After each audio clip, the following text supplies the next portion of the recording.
C'est la toute première fois que Louis voit sa belle-fille Alice. D'un simple coup d'œil, ce minuscule éclat de vie l'a complètement captivé. Pour se rapprocher d'elle, Louis n'a pas hésité une seconde. Il a décidé d'épouser la mère d'Alice, fraîchement veuve. Ainsi il pourrait la côtoyer au quotidien, sans avoir à se justifier. Chaque jour, lorsque cette jolie fille danse devant ses yeux, Louis sent son cœur s'emballer. Malgré la trentaine d'années qui les séparent, il ne peut réfréner l'affection et la tendresse qu'il lui porte. Alice paraît totalement naturelle avec lui, toujours vêtue simplement. Ne voyant pas en Louis un étranger, il savoure cette complicité encore fragile. Avec le temps, leur lien devient plus intime encore. Dès qu'Alice quitte la pièce, Louis en profite pour ouvrir son armoire, inspirant profondément l'odeur de ses vêtements imprégnés d'elle. Alice, elle, semble bien percevoir ses regards insistants. Un jour, profitant que Louis soit au travail, elle grimpe tout simplement dans ses bras et colle même son chewing-gum sur son carnet. Ces petites bêtises font déjà vibrer son cœur. Alice est une enfant pleine de vie, qui se permet mille farces sans retenue. Tout ça pour provoquer un peu plus de contact physique. Ces taquineries paraissent enfantines, mais cachent sans doute des sentiments bien plus profonds. Peu importe la raison, Louis en est troublé. Sa mère, elle, n'y voit que de l'innocence.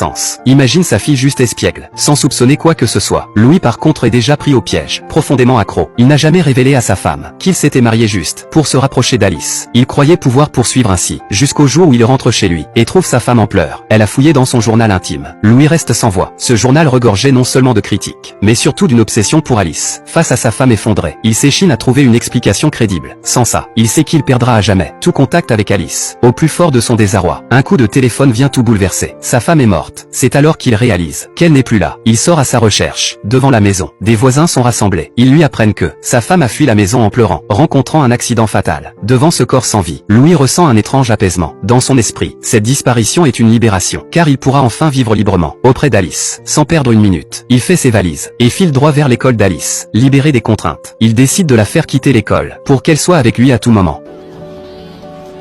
Pour garder Alice sous son contrôle, il commence par mentir, prétendant que sa femme a besoin de repos seule. Puis, invente qu'elle ne doit pas être dérangée. Il invite Alice à partir en voyage avec lui, pour donner de l'air à sa femme malade. Alice croit dur comme fer à son histoire. Elle monte à l'arrière de la voiture, sans gêne, se change même devant lui, avant de s'installer, tout contre son beau-père. Peu après, ils arrivent dans un hôtel, sans réservation. Une seule chambre reste disponible. Ils doivent partager la même pièce. En façade, Louis reste courtois et gentleman, attendant toujours qu'Alice s'endorme avant d'aller se coucher. Mais le lendemain, au petit matin, Alice, pleine de malice, passe à l'action, tandis que Louis se réveille doucement. Elle ose l'embrasser. Tous ses sentiments enfouis soudain éclatent. En un instant, l'émotion et la raison s'entremêlent, allumant une passion inexprimable.